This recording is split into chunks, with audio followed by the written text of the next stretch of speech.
Martin, tell us about the first time you met Doug, because I remember this gig, and you said that you had told me that you had played some gigs with Doug. We were playing at Orazio's out in Naperville, but then now you're telling me that you didn't play with Doug before that. No, the first gig we did was at Orazio's, and Ike Anderson, the bass player, told me about this gig. He told me about you. He brought you down to Blues and Hustle when I was playing with LV Banks. Right, absolutely. And I was set up on the floor down there, and I was about like 18, 17 or something like that. Yep. And Ike Anderson, Marty, I got this guitar player. You gotta know this guy. This guy's the best guitar player in the world. You gotta know this guy. I said, okay. So he brings Doug, and Doug's like, yeah, nice to meet you, man. I said, man, can I hire you? He said, yeah, hire me. I gotta go though, man. The band's double parked or something like that. He's gotta go. Yeah. So anyway, so he comes. I used to have a guitar player in the band. I didn't know, I had a lot of guys I was playing with, and I didn't know this guy.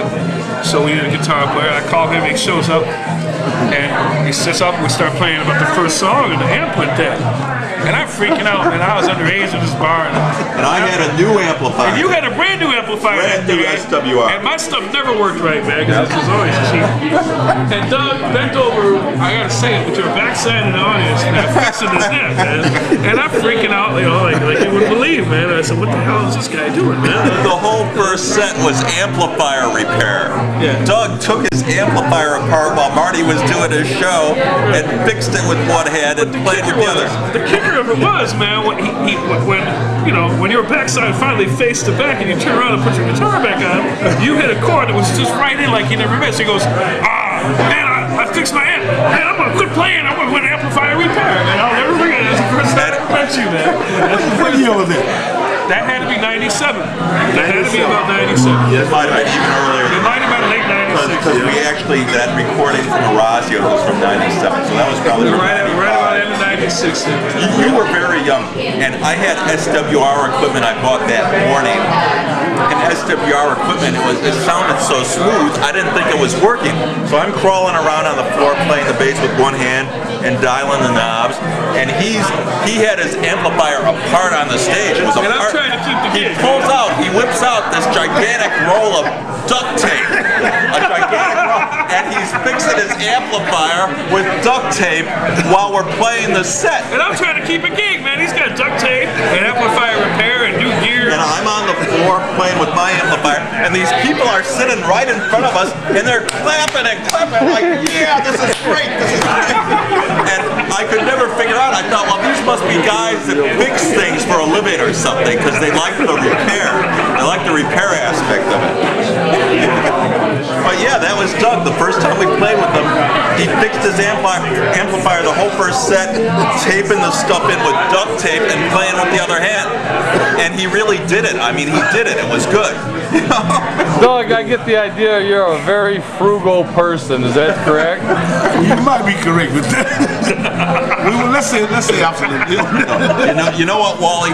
The other night, Doug played here with my band. We had the VINO TINTO Acid Jazz Orchestra. Right? He locked himself out of his truck. Like, this is late at night. I'm like, I got AAA, I'm going to call AAA. He didn't want to call AAA. He had to get into his van himself. Even though it took him 45, 50 minutes, an hour. Well, he kept that's because you come from somewhere where you're nailing strings to a wall to make a sound. I think there's a direct connection. That's right. If you want to do something so badly, to me, you have to make it work. That's right. I'm the same way. You make your own instrument, man. That's something I've never experienced, and it's something you really deserve. So. We sure do. You mean you never made your own piano? No. Yeah, Marty. How about that one? You got me. Did you do it? I was from the Southwest side, but we didn't make no piano. All right, we're back here in Chicago now. You're back in Chicago. What did you do when you first arrived in Chicago? I mean, who did you seek out? Well, when I first came to Chicago, I didn't play no clubs. I just played like little party house sets, and I played in sanctified churches. And I always kept a little job in a restaurant. I always did like working in restaurants. I did a lot of that stuff. Then when I finally did start going to a nightclub, there was a club on 43rd called Johnny Pepper's, 43rd Vincent.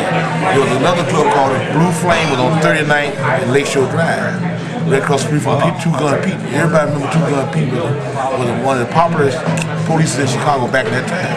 Two Gun Pete. And this club was just like across the street from it, 39th. And then another club on 47th Street in St. Louis called 609. Okay, I will. I went there. And then there's another club on 40th and Indiana called Indiana Inn.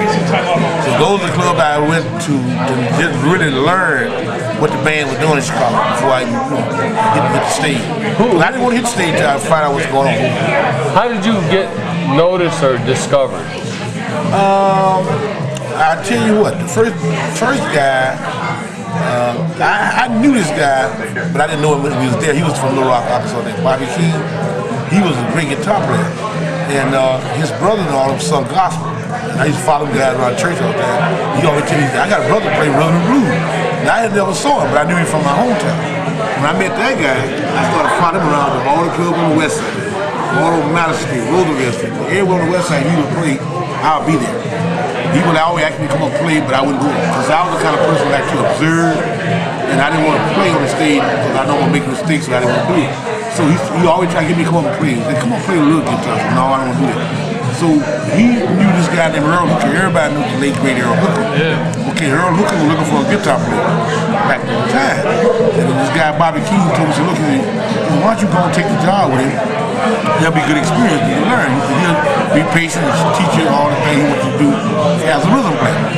And I sort of got enough nerves, okay, yes. So they were doing an audition at this same club on 39th and Lakeshore Drive called Blue Flame. So I goes over there. And when I get there, those guys were playing so slick, well, I was back at that time. I didn't want to go up there. And I was good enough to do it, but I just, sometimes you don't have the nerves. So, did you feel inferior? Yes, I did. But I mean, they knew I could have done it. They said, this guy can play pretty good, so it should be no problem. You just had to bust out.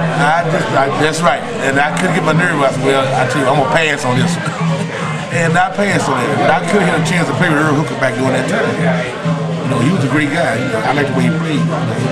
And I got scared. That's I don't think I could make that, which I could have made it. So you played with Earl Hooker for a while? No, I had an opportunity to play with him. Because they had me come down for an audition. And I'm sitting there listening to the guy play. And I knew I turned it down. Wow. So maybe get another one of those things. Are we going to have to start soon? Yeah, you told me so many stories, man. You want to play some tunes, man. So why don't we go do a little bit? Yes, we go do something. Now, why don't we take a little break and pick up the conversation a little later, gentlemen? Sounds good. Yeah, that'll be great. Yeah. All right, thank you for your time there, Mr. McDonald. All right. Number one Razorback. All right. My main man.